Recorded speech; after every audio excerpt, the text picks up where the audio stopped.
Some bad news this week. So the bad news is we are changing topic. So unfortunately, our special guest to talk about photography and imagery within business has fallen ill and can't join us this morning. So we'll make sure to do this topic again another week. Another little bit of bad news to that as well. Una's fallen ill too. So I'm going to be your host this morning. But the good news is me and Stephen are still here. Yeah. There's still actually something going on. So me and Stephen put our heads together yesterday and thought, what can we talk about? Because we could sit here for 45 minutes talking about photography, but you probably won't take away anything that you don't already know. So what we're going to do is talk about planning for the next quarter. So we've both, in our own businesses, me and Stephen have both put our heads down and started planning for quarter two for our own business. It's something that I do with my clients. I know that, Stephen, you do a lot of planning with your clients as well. And also it's the start of a financial year, isn't it? So we're going into a financial year as well. So maybe, maybe a lot of us are thinking, how do I spend my money? How do I spend my time this year or this quarter? What to focus on? Maybe you're already feeling lost and confused after the last quarter and you don't quite know how to get into the next. So what we're going to do is share some tips with you on how we work through that with our own clients, and then talk about our own experiences as well, and give you some tips on maybe doing your own business planning too, from our own experiences. So as always, please comment in the comment section underneath any questions, any opinions that you've got, anything that you want us to focus more on or elaborate more on. Please do that. The more interactive, the better for this session. If you're watching on replay, then again, comment #replay, and then we know that you're actually watching. And again, if you've got any questions, if you're watching the replay, please still ask them. Tag us both in, or whoever you want to ask the question to, and we'll both get back to you at a later time. So yeah, now that's over with, kind of where we're at, where we're lost. So you've seen the title, Power of Photography and Imagery. We're not talking about that today, we're talking about planning. So before we start off, let's do some introductions. So Stephen, for those of you that don't know you, or haven't met you before, please can you tell them a little bit about yourself and your business? Yes, of course. So good morning, everybody. My name's Stephen Lerman. I run a business called Chameleon BDS, which is an outsourced business development service. Basically, I'm an appointment setter, cold call, and prospector. So for people that don't want to, or don't have the resources to make those outbound calls to generate interest in their business and get in front of people, I can do all that for you. Perfect. Amazing. And for those of you that don't know me, because I know that we're streaming on Una's profile as well as our own this morning. So if this has come up on your feed and you're thinking, oh, who are these people? So I help businesses outsell and outsmart the competition, especially when, they start to feel like they're comparing themselves to the competition a lot, constantly fighting to be seen and actually be chosen. Together we uncover any missed opportunities that you might have within your brand, and how you can stand out, how you can grab more attention, how you can get more sales. So I do that through taking businesses through my 6-step brand loyalty process, which I created after years of understanding exactly what it takes for a brand to have success. If you were intrigued about them steps, you want to see what them 6 steps are, drop me a message, I'll put a comment underneath, and I'll send you a quick video to show you exactly how that's done. So, okay, let's kick off the session talking about planning for the quarter and your financial year. Okay, so like I mentioned before, this is something that we do with our clients as well as ourselves. So for me, after I work on a rebrand with my client, we always look at some brand strategies. And then brand strategies then help the business implement the brand. Okay, so it's all good, discovering this brand with me. We've created this beautiful looking brand. We understand the core of it. We understand who we're targeting. We understand the vision, the mission, all this classical stuff within the brand. But then you're sat there thinking, okay, what do I do now? How do I get it in front of people? So with my package, I include brand strategies which help you do that. So we look at the next quarter and we think, how can you position your brand? How can you put your brand in front of people during that quarter? And also one of the strategies looks at what marketing you can use. So, looking at what marketing will actually work for your business, what marketing to focus on for the next quarter. So that's what I work on with my clients. I'll share a tip, and then we can go on to how Stephen does that as well with your clients. But I suppose a big tip for me, if you're thinking, oh, I've not even thought about my brand, I've not got brand strategies, how do I do that? Where do I start? My biggest tip is not skipping it out. Okay, so we create a business plan. We put all these documents together and think this is how my business is going to run, and then we go straight to our marketing a lot of the times. Don't miss out that middle step. Don't miss out on reviewing your brand, taking a step back, really looking at what your business is about, how you want to be known, what your reputation is going to be.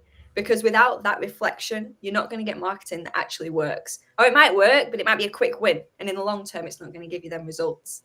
So whoever you talk to or wherever you go to find out more about that, please look in that into a little bit more detail, and even drop me a message. I have a DIY brand audit that you can do yourself to do that reflection work.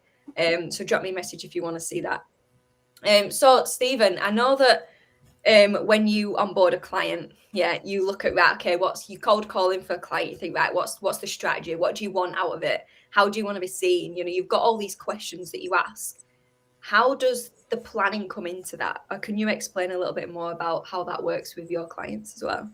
Yeah, of course. So basically, we sit down and we talk. The first things first is I want to understand what they do. So I need to, because as much as I can cold call, I want to understand what the products or service or solutions that they're trying to sell, so to see whether I can associate with it. Because if I don't get that feeling, then I don't think I'm going to be able to get the best out of it. And then I don't want them to spend their money knowing that they're not going to get the desired results. So I have to, it's like when you take a job, you want to, even if it's working for somebody else, you want to make sure that you can associate with that product. So you want to know that you have faith in that product, you trust, you believe, and you think you can add value. So that's the first step, is can I actually add value?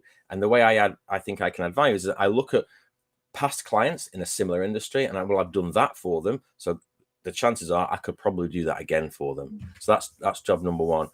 Number two is I want to find out whether they've tried cold calling in the past. Has it worked for them? What went wrong? Because contrary to popular belief, cold calling isn't dead. It's necessary, because as much as you get work from referrals and people that you have to have multiple strategies. And I think cold calling is a great strategy, because you just never know who you're going to talk to and what conversations you're going to have. And if it doesn't spark something immediate, there's always going to be that opportunity down the line. So cold calling, that type of outreach, I think it is necessary. I think you made a good point with conversations there as well, isn't it? Because not always, you're not going in, obviously the sale will be ideal, but you're not going in expecting that result instantly. So having them conversations, understanding a bit more about your target and things like that helps as well, doesn't it?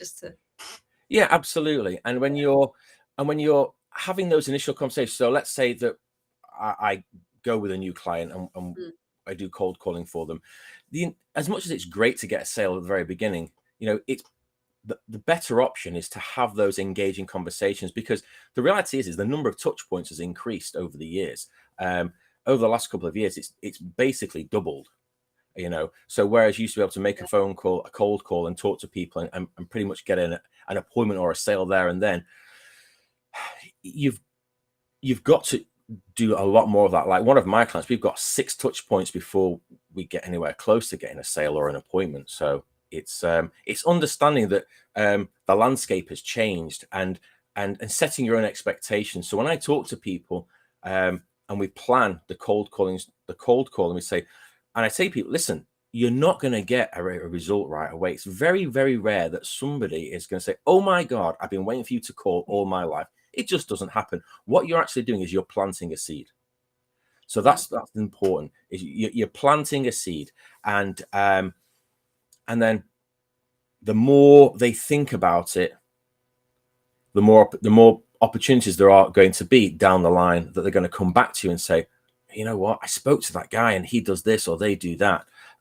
People do want to buy, they just don't want to be sold to. So it's changing the mindset as well, as you're not going in cold calling, you're more of a consultant. Yeah. So you're giving them options. So you are an option. So it's important to have that mindset. If I was going to give a big tip when I talk about cold calling with clients is scripts. Scripts are massive. It's being prepared, but don't talk like a robot. Learn the script, and eventually you'll go off script slightly, and you'll be able to ad lib. And because there's nothing worse than, and I've been on the receiving end of this. I'm sure you have as well. A lot of people have. If you're on the phone with somebody and you can tell they're reading a script, and then you give them an answer that's come out of left field, they fumble, and then the line goes dead. You've got to be able to ad lib. You've got to be able to go off script. So if somebody throws you a curveball, you've got to be able to know how to handle it. Yeah. So learn the script, learn the product, learn what you're talking about, get comfortable, and then and adopt a style. So it's much more conversational. Like I said, people do want to buy; they just want to be sold to. So relax, breathe, and smile when you're on the phone. Yeah, smile. You can hear a smile in somebody's voice. Yeah. The intonation in somebody's voice changes completely. So we've got to make jobs and tasks and things that we put in our plan. We've got to make them enjoyable for us as well, and we're like, especially when you run your own business. Can you imagine like sitting there going, "Oh, I've got to do this and I've got to do that." And I've been there. Like when I first started my planning, when I first started doing my planning for my own business, every time a task come about, I looked at my diary and I was like, "Okay, this is what I've allocated for today." I was like, "Oh, I've got to do this and I've got to do that," and it gets so draining, and you just don't enjoy it. And at the end of the day, you think, why am I even doing this? Then you wake up in the morning, you think, why do I even get up?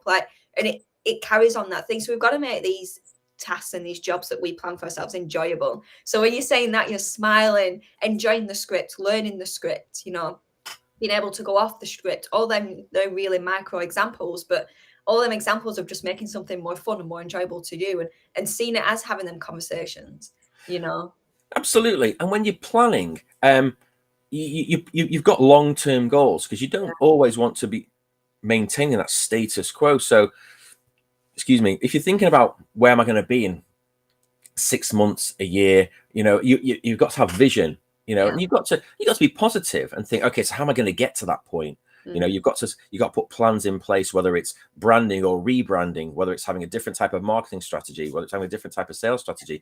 You want to engage with different people, but you want to make it a fun environment. If people are going to want to work with you to help you get to the next level, you've got to be engaging. You can't be Debbie Downer. People want to be enthused, and they're only going to be enthused if you use that enthusiasm yourself, and you're excited, and you know where you want to go. I get up every morning with a smile on my face. Yeah, I know. Yeah, let's move on to our own planning as well then. So we've given a couple of tips on how people can plan within the brand, how you can plan within your calling.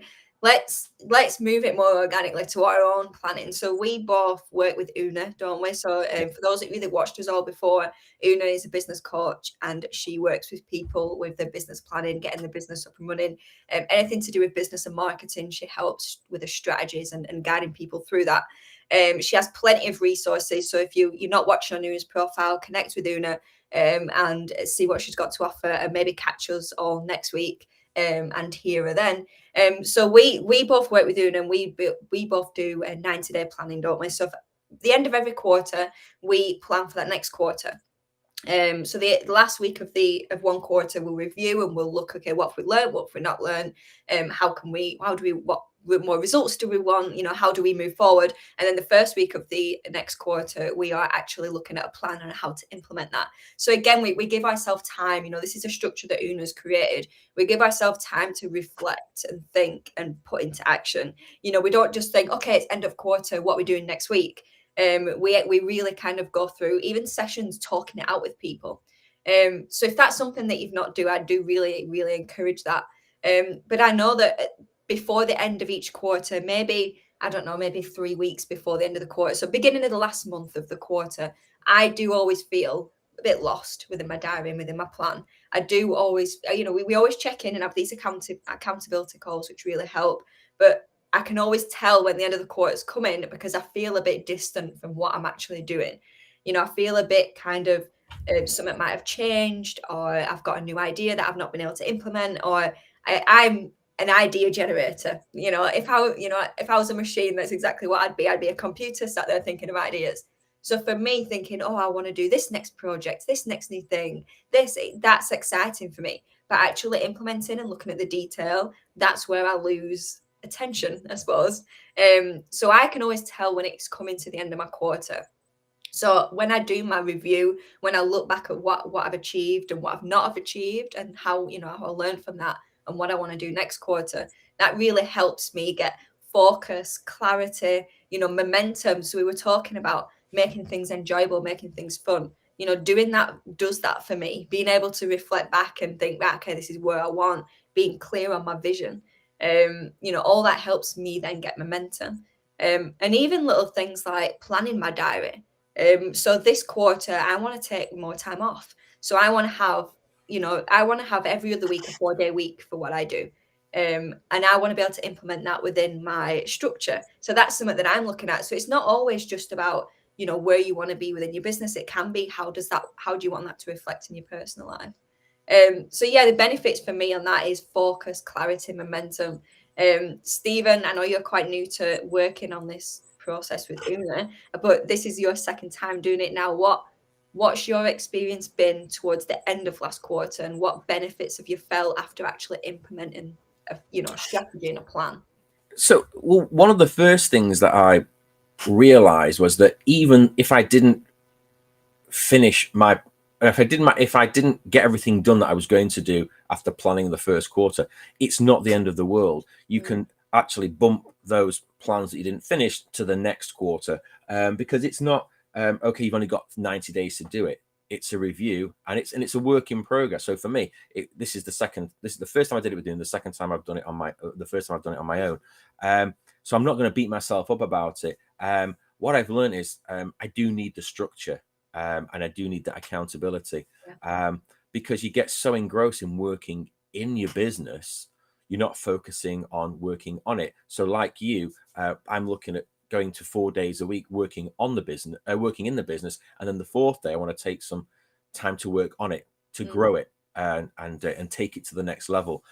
So part of my plan in the first 90 days was to hire a couple of freelancers, which I've done. And so far, so good. Touch wood, things are working well. I've got some great results already, which is brilliant. It's always good to start off with a bit of momentum and some good news, and hoping that carries forward. The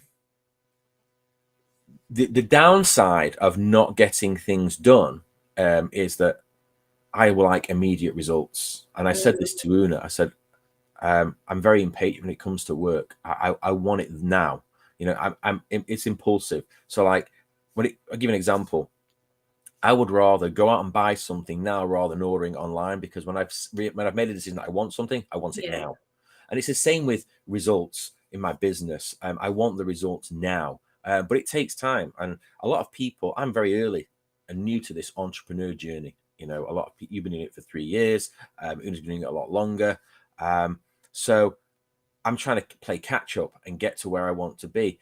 And that's why I think having a business plan or having a plan and working with Una is really helping me. It's helped me to focus, because I was a bit all over the place. I was trying to get everything done in a hurry, and not focusing on the different parts of the plan to be successful.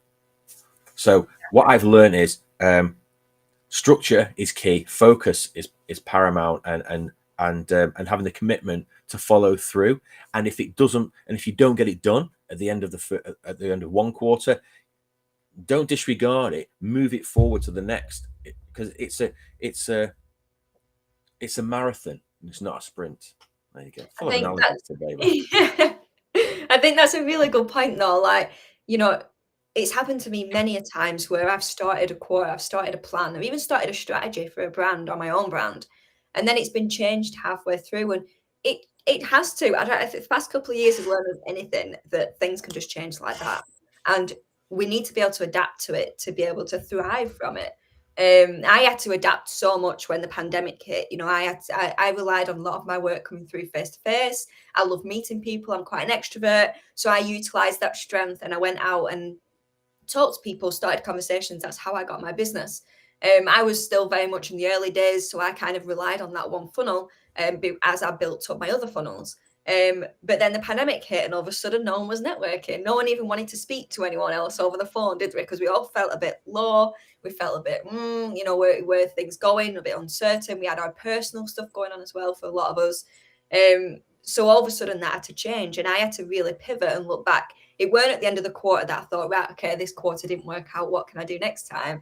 You have to dance on your feet almost and go, how can you kind of adapt and change? So yeah, not feeling bad that that's happening. If anything, how amazing that you can spot that and change probably before anyone else has even noticed what's going on. You can be ahead of the game, especially your competition and things like that. So yeah, adapting strategies, adapting planning. Obviously, you put your plan into place for a reason, so it's not something that you want to do all the time. But if it has to be done, then work with it and talk to the right people.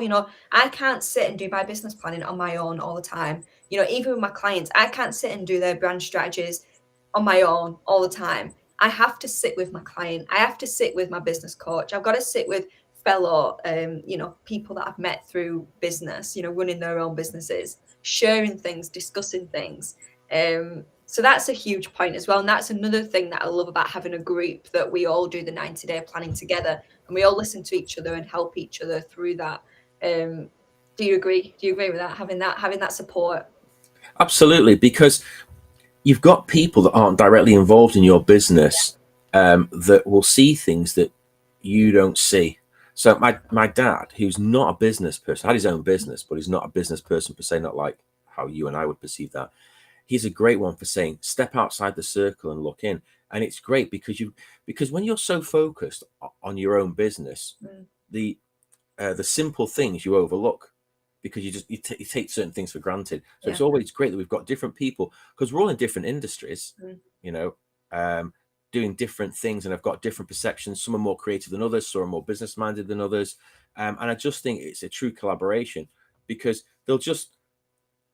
what we struggle with, others might find comes very naturally. Yes. And it's those off the cuff comments, that generally are quite deep. Yeah. But I have a question for you. Yeah. Talking about rebrand, did you rebrand during the pandemic? Did you? I changed my strategy. So when I talk about a rebrand, and sometimes it doesn't even mean visually. So when I say, yes, I rebranded what I'm about, I didn't rebrand myself visually. I didn't change my whole look, but I rebranded how I wanted to position myself, what my brand meant, what I wanted out my brand, what's the vision, the mission, really looking at my target audience changed, their mindsets changed. So I really had to reflect on that as well. I really had to do some more research to find out exactly what they're thinking and what they're feeling, and how the people that need me and my service, how I can get myself in front of them. Because when you were talking about, people want to buy, they don't just want to be sold at. It's that same thing of having them conversations with people. And if you come across one person every 50, 80, 100, whatever your conversion rate is, you come across that one person that really needs your services, and that you work with them, and then the results that they get is just out of this world compared to what they would have done on their own. How rewarding is that, to find that one person? So yeah, I would say that I rebranded, but my definition of that isn't always just visual. It is about, the foundations of the brand, what my strategies are, what my foundations, if you will, what my foundations of my brand is. So yeah. Cool. And I think as well, when you talked about your dad having a business, but kind of having a different mindset to it, I'm the same. My parents both run their own businesses, but they run the business totally different to how I run my business, and it works for them. It works for a lot of businesses. But we were talking about adapting and changing, and me stood here talking to you guys, giving you value, giving you advice, talking about what I do. To them, that's not how you get business. You think, what are you doing in front of that laptop? Get out and start knocking on doors. Yeah. Which you'll know a lot about that, Stephen. But that's their mindset, and they've got to a stage now in their business where they don't do any marketing, they don't do any outreach. If anything, they're hoping to retire soon, so they're kind of just wanting to drip feed some work in. But the world has changed on how we market our business. And I want to give you some examples on that just to bring that to life, because we talk about adapting, we talk about business planning, but I think this example would really help. So at the minute, we're in the age of the consumer. So if you've heard about this as I'm talking, please comment. If you've got any questions, please comment as well. But at the minute, we're in the age of the consumer, which means everything that we do as a business should be about our audience and our clients and our customers. We should be wanting to keep them happy at every stage. Again, Stephen, you were talking about touch points, weren't you? It's no longer, okay, my client will do A, B, C, D, and they're a client. That happens every time. It's not like that, because we have so much access now to looking at competition, to finding alternatives, to reaching out. We can now, I don't know, go on a live chat box, can't we, for customer service? We can go on Twitter for customer service. We've got such different angles and touch points that our business can have. So as a business, we need to make sure that our customers are happy at every single touch point, because even when one touch point fails, the whole structure of it fails. So that means we're in the age of the consumer at the minute. There's a little bit of background noise. I'm not sure if it's me or you, Stephen. I'll just check. No, it might be me. Anyway, hopefully it's not distracting anyone too much. I'm not too sure what that is. Yeah, so the age of the consumer, that's where we're at now. Now, it weren't always like that, was it? We couldn't always just go on Twitter. We couldn't always just go on chat boxes and talk to people and ask, brands, companies questions. Before that, it was the age of information. So all of a sudden we had the internet and we were Googling things. So all of a sudden we didn't have to just go down to a high street and buy something. We could buy something from China and it would come to us. We had access to all them different options and alternatives. Through this time, we loved that information. We loved soaking up all that information. And brands like Google, Microsoft, they're another one, they really anchored against that and used that to their advantage within their strategies and within the planning and how they can deliver that to people and things.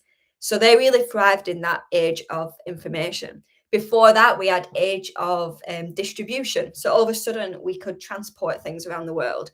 All of a sudden, we could, like the age of information, where we could access things from China. Before that, we could deliver things from China. So the age of distribution, DPS, really thrived in that sort of age. Them sort of companies that thought, okay, this is how you thrive in this age. This is what I need to do. Before that, this is the last one. I won't go back in way in time. But before that, we had age of manufacturing. So, Ford, Sony, the likes of these companies that all of a sudden we could build our own things. We could manufacture things, factories, things like that. Everyone worked in a factory. It was just how we lived. It was the time we're at. So you can tell how times change over, time, how periods change over time, and how as brands, if you're switched on to that, if you think about that, if you think about how your brand can adapt to that, then that's when you thrive. So looking at that in your brand strategies, looking at it in your planning, your business planning, quarterly planning, even when it comes to your financial year, at the end of your financial year, a lot of businesses are out, okay, I've got this budget, I need to spend it up before the financial year ends. And then you think, oh my God, what are we going to do for the next 12 months? I don't even know where we're going to start. So understanding what's going on in the age at the minute and what, how you can thrive in that will really help with that planning too. So yeah, I just wanted to explain that to maybe hopefully give a bit more of a wider picture on the importance of adapting, the importance of planning, and the importance of pivoting as and when you need to, not always just when you want to. Have you heard of that, Stephen? Have you heard about that timeline before? I have, but not in that context, and you've just made it really clear. Good. So no, that's great, and I think above everything, when you're dealing with clients, the most important thing for me is adding value. So even if you can't make a sale, if you can add value, you're giving away something for free. Yeah. So the hope is that eventually they'll come back to you. So I know consumers have got so much choice now when it comes to the type of work that I do, the type of work that you do. There are so many different choices they've got. So what will be the deciding factor for them to come back to us? I think it's how much value we can add to them. I think we've done a talk, haven't we, about competing on price, and we go into a lot more detail about that. So I'll after the video, I'll put a link to that in the comments. So please drop me a message if you want the link direct. But we talk about that, don't we? We talk about how to put value before price, and when customers or clients don't see the value, that's when you compete on price.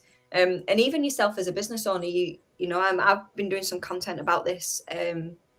Recently as well, about when you're so worried about what your competition is doing and how you can do the same, and then you lose sight of your own value as well, don't you? Because you lose sight of what your value actually is. And you don't get anything. And I don't know about you, but whenever I used to look at my competition and practically stalk them and what they're doing and what I need to do, I got nothing but feeling guilty, anxious. I had a huge imposter syndrome. And then them energies are not doing my business any good.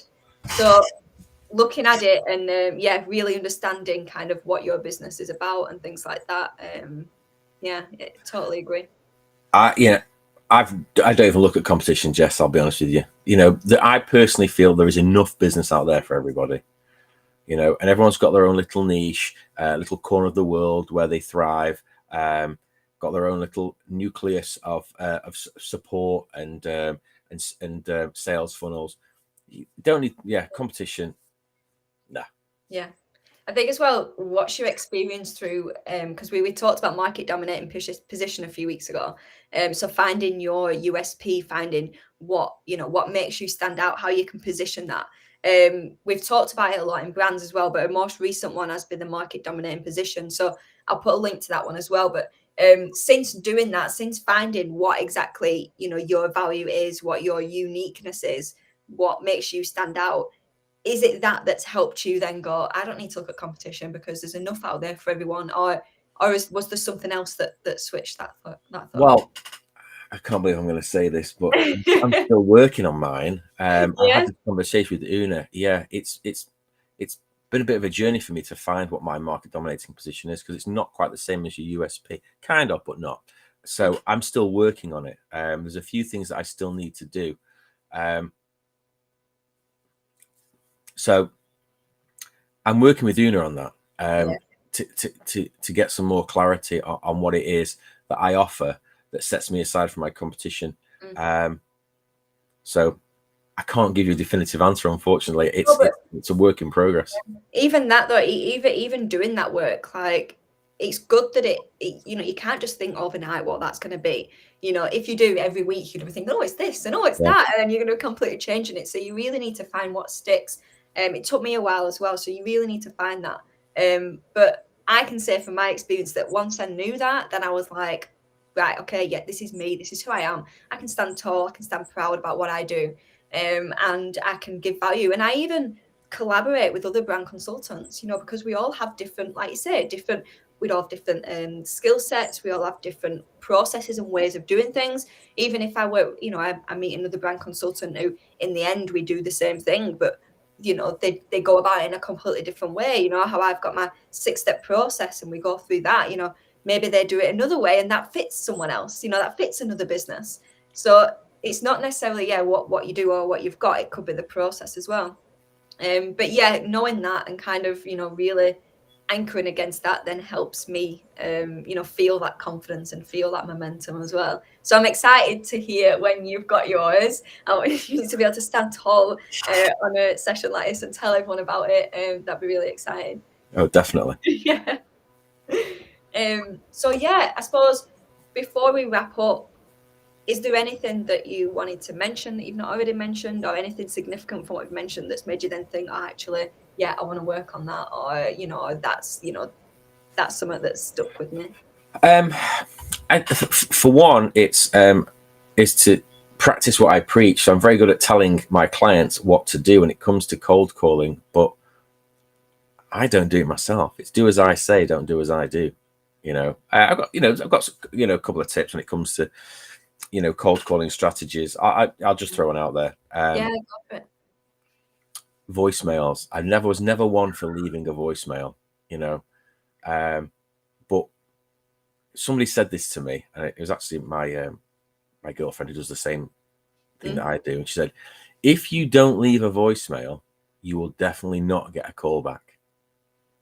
And never a truer word has been said, because some of the appointments I've recently got have come from callbacks,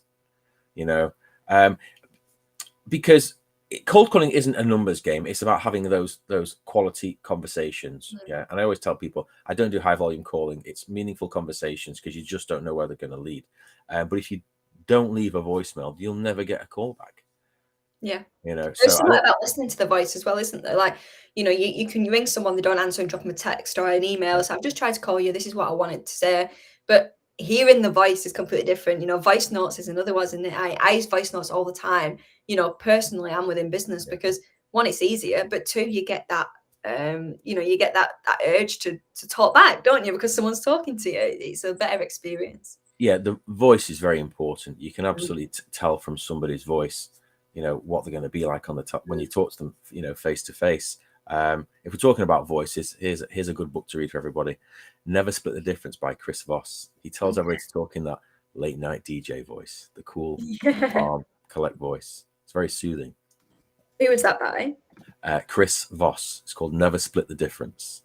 He's a former FBI negotiator. It's how he transformed what he learned in the FBI into selling. Right. Wow. But the top tip is talking that late night DJ voice. Is that how you do all your calls then, with that voice? It is, yeah. Yeah. Nice. I need to read that. I need to find mine. I need to find my deep, calming voice. That's it. A bit weird, or is it? No, but it's reassuring. Yeah. I'm going to read that. I'll put a link to it in the comments as well. It's a great book. I've read it 3 times. It's great. Yeah, that'd be really good. Yeah, great points. Anything else that you want to mention? You said you had a few tips. Let me think of one more. Let me see. Yes. Don't beat yourself up if you get rejected. Learn from it. They're not saying no to you don't know what's going on in people's lives when they say no, they're not interested. It's a no for now, unless they definitively say, don't call me ever again, don't darken my door, don't ever pick up the phone. Embrace the rejection and learn from it, because every no is one step closer to yes. So, it's don't take it personally. It's a numbers game. The more calls you make, the more chance you have of getting a positive answer. So embrace the rejection. But my biggest tip, and we talked about it earlier, smile when you dial. It's got to be my number one. Smile when you dial, I like that. Smile when you dial. Yeah. People, smiling and laughing is infectious, Yeah, I completely agree. So yeah, I'd like to kind of touch on carrying on from that as well, and then making your planning enjoyable, making it fun, making it in flow for you. So again, there's a lot of work about that as well. Utilizing your strengths within your plan. So ways you can do that is find out what are your strengths. Again, really reviewing on what you're about, what your business is about, and how you can implement that. So yeah, don't stop. Don't hesitate about planning. Today, if you've got some time, even if it's 10 minutes, just get a piece of paper down and think, what do you want out of the next quarter? Contact us, message us. I have a DIY audit for your brand. So if that's something that you think, God, I've not even audited my brand or reviewed my brand, and since it was done, I've not even looked at what if it's even relevant anymore. I've been having conversations with people and asking them questions, and they're going, oh, I don't know, about the brand, who they're targeting. And then they go, actually, I did some brand work a few years ago. They get it up on the screen, and I'm like, you've got it all there. Look at it, review it, update it and use it. So that's what I'd like to leave you with, actually being able to do that. So if you need guidance on that, if you want some questions to answer, then I'll send you the DIY audit to help you do that. Yeah, get planning, get going, make it enjoyable, smile whilst you're doing it, not just when you're dialing, not just when you're contacting people. Smile when you're doing anything, I think, is important, isn't it? My dog, he beds in here now, so he's sat in here, but I'm sure he can tell when it's get to a point where I've not smiled in a while, or I'm like getting a bit, is this task ever going to end? Because he'll jump on my knee, he'll scrap me, and again, you're smiling, and it just makes it all better. So yeah, I like that to finish off with. So yeah, thank you for joining us. Thank you for sticking around. Even though we've not been talking about photography and imagery, hopefully we've still given you a lot of value, a lot of food for thought. for the next quarter and even for the next financial year. As always, any questions, drop us a message, connect with us, please connect with us, and then you'll see any other events that we do. We are going to reschedule this event because it was going to be a good one. You was going to get so much tips, and Sue, our guest, is absolutely an amazing photographer. So I was really excited to get her on too. So we'll definitely reschedule this one. Keep an eye out for when that's going to be. And yeah, I hope Una and Sue, if you're both watching, I hope you feel better soon. And yeah, thanks for watching, and I'll see you all soon. Bye. Thanks, Jess. Thanks, Stephen. Bye. Bye.